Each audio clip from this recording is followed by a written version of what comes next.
This is audit.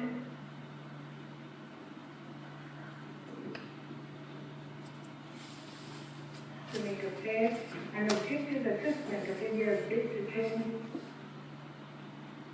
Group NSG. He said India's application for joining the group should be judged on its own merit. NEA spokesperson Vikas Guru told media in Pakistan that Prime Minister Modi asked Chinese President Xi Jinping to contribute to the emerging consensus in Seoul for India's inclusion in NSG. Earlier, the Chinese president welcomed India becoming a member of Shanghai Cooperation Organization. The Prime Minister thanked China and Law. To a query on the energy plenary meeting being organized in Seoul, Mr. Swarup said that since it is a complex and delicate negotiation process, we have to wait for more information from Seoul. Meanwhile, a correspondent reports that Mr. Modi held meetings with the President of Uzbekistan for deeper bilateral cooperation. Agencies report that besides China, which has been publicly vocal in its opposition to India's membership, Turkey, Austria, New Zealand and Ireland took the stand that no exception can be made in the case of India. Finance Minister Arun Jaitley yesterday began his 5-day China visit by meeting top Chinese bankers and debt fund managers seeking for more investments in India's infrastructure sector. Soon after his arrival in Beijing, Jaitley met Bank of China Chairman Tian Kuoli and addressed a closed round-table meeting of heads of sovereign wealth funds, institutional investors and banks. The Finance Minister will today address Business Forum Invest in India, in which several Chinese businessmen and heads of state-run firms are expected to take part. Tomorrow, Mr. Jaitley will attend the board governors meeting of the Asian Infrastructure Investment Bank AIIB, in which India is the second largest investor after China. The Beijing-based AIIB was officially established late last year. Finance Minister Arun Jaitley yesterday defended Economic Affairs Secretary Shaktikant Das following the attack by BJP MP Subramaniam Swamy against him. In a tweet without naming Mr. Das, he termed the charges as unfair and false on a disciplined civil servant in the ministry. Mr. Swamy has claimed that there might be a case pending against the secretary for allegedly helping former Finance Minister P. Chidambaram's grab real estate in Mahabalipuram.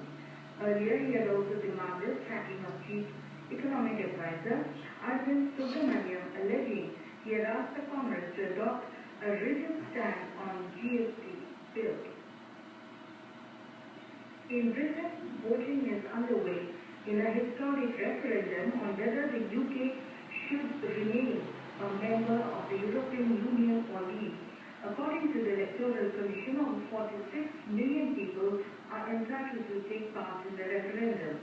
It is only the third nationwide referendum in UK history and comes after a 4-month battle for votes between the Leave and Remain campaigns.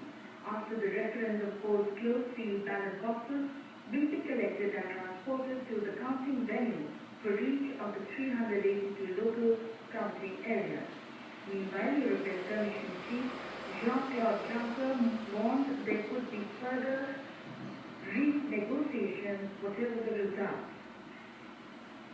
In an Interpol-led operation, the police arrested 26 people from several countries accused of involvement in migrant smuggling. Interpol said in a statement that those arrested in the 24-country operation last month include a Moroccan suspected of selling Belgian identity cards to Syrian migrants.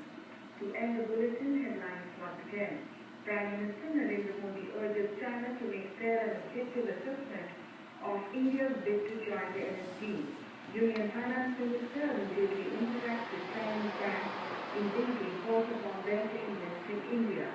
In Britain, voting is on for a historic referendum to decide whether to stay in the European Union or leave. India says it is closely tracking developments. And that is the end of this news bulletin. This is the gender overseas service to All India ratio. We now bring you commentary entitled Fall of Fallujah and its Significance.